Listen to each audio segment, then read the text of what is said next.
Ang topic natin ngayon ay itong nasa picture na yan, ano. Malaki pong bagay yan, mga mahal naming customer, no. Dahil dyan, kaya kayo nadadali, no. Napipresyohan ng hindi tama. Mahalaga po yan para sa mga aircon ninyo, ano. Ngayon, ituturo ko sa inyo kung paano nyo matutuklasan, kung paano nangyayari, ano. Paano kayo nabudol? Ito po, ang trabaho nito ay para paandarin ang motor ng aircon ninyo. Yan po ang tinatawag na compressor.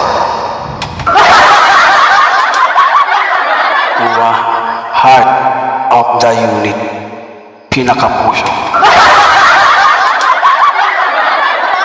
Ngayon, nagtaka kayo, ang aircon ninyong ginagamit nyo kagabi, o ginagamit nyo nakarang araw, o ginagamit nyo ngayon, bigla na lang hindi lumamig.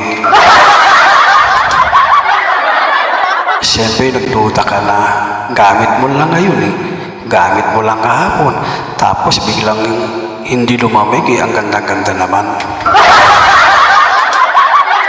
Nagtaka na po kayo.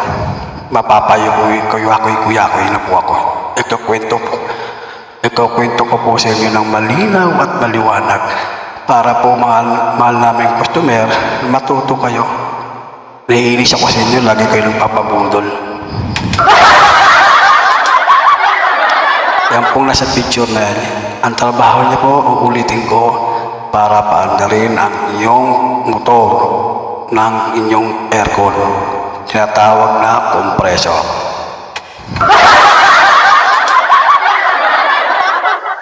Pag ito po ay sira, ito nga sa picture na yan, ang maririnig nyo po sa aircon ninyo ay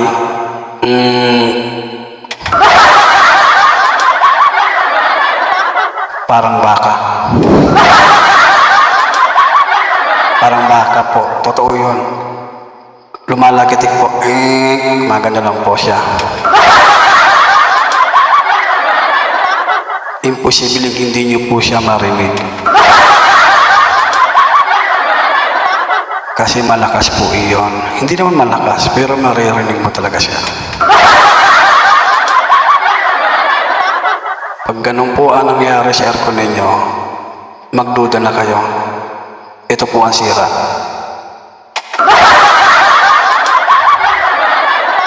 Ngayon, ito na tayo sa topic. Pag gusto nyo kayo ang gumawa, pag gano'n ang sira ng aircon ninyo, baklasin nyo po yung control board, makikita nyo po yan doon sa loob, sa control box. Ito sa mga hindi inverter, ha? Hindi inverter na aircon na, meron lang na ito, ha? Kasi iba po ang inverter.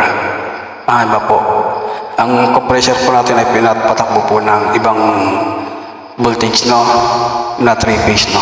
Kaya ito po ay sa hindi inverter, nililinaw ko lang po. Ito po, pag gusto nyo kayo gumawa, tanggalin yung sinasabi kong box, tapos pag binaklas niyo po yan, yan pong nakalagay na yan sa picture na yan, ha? Sa screen. Yan po ay tinatawag na capacitor. Meron pong dual at meron pong single. Pero wala namang problema yung basta yan po ang makita nyo.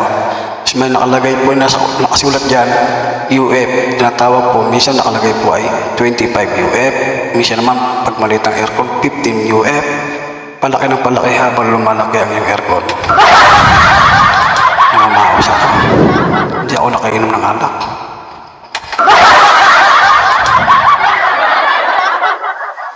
Picture niyo po yung mga wiring na nakakabit doon sa terminal. Ano ang purpose ng picture? Para matandaan nyo. Kasi may kulay-kulay po ang bawat terminal. May kanya-kanya po silang trabaho ang bawat nakasuksok. Yun ay mahirap na po may paliwanag sa inyo. Yun, ano? Pero ang pinamalaga, tingnan nyo lang po ang mga kulay noon. Picturean nyo bago nyo hugutin doon sa terminal. ng capacitor, picturean nyo muna bago nyo sa kalaskasin, ano? Para pag bumili kayo at kakabit nyo na uli yung bago, may palatandaan kayo sa picture ng cellphone nyo. Ngayon, dalawang sasabihin ko sa inyo. Mabilis lang na paraan to, ha? Pag naririnig niyo po ang aircon nyo ay gumanon, ang maganon lang, hindi siya tumatakbo, parang nahirapan lang siya. Ano? Dalawa po ibig sabihin nun. Pagbago na po itong pinalitan yung capacitor, pagbago na,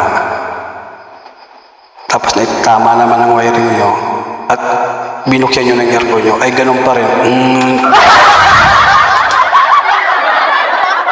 Isa lang po ibig sabihin nun. Ang sira nun ay mismong motor na ng inyong compressor. Ano? Yun na po ang pinakasira niyan. Pero madalas ha, ang sira lang ay ito, yung capacitor na nasa screen. Ano? Bihira po ang pag ganun pangyayari ay compressor ang sira. Pero nagkakataon na gano'n kasi ang compressor niyo po ay stuck up na. Ngayon, takot kayo gawin. Siyempre, normal, di nyo alam. Kahit pinaliwanag ko na. Pagpalagay ninyo, ayaw nyo gawin. Siyempre, normal, natatakot kayo. Siyempre, okay lang yun. Ngayon, tumawag kayo ng technician. Check-upin niya. Pag narinig lang, alam na namin yun. Either compressor sira, yung motor, o yung capacitor na sinasabi ko, ayan, nasa screen. Titest rin namin yan. Pag natest namin na yan ang sira, magbibigay na kami ng malaking presyo. Tamang presyo. Sasabihin namin 3.5. Maniwala kayo sa akin, mahal yun. Tawaran mo sila hanggang 2.5. Kasi ang 2.5 na yun ay pasok na sa presyo. Kasi ang capacitor, nabibilang yan hanggang 380, hanggang 280, hanggang 400. Depende sa laki ng unit ng aircon niya. Opo, alakas po ng ulan, ano? Yan po ang totoo. Now, 3.5 siningil. Sa 2.5, papayag po yan sila. Papayag po kami sa 2.5 kasi tamang presyo na po sa amin yun. Yun po ay sa window type ha, sa window type na price. Iba po ang presyo ng non-inverter sa split type. For example, sa split type, ganyan din ang sira.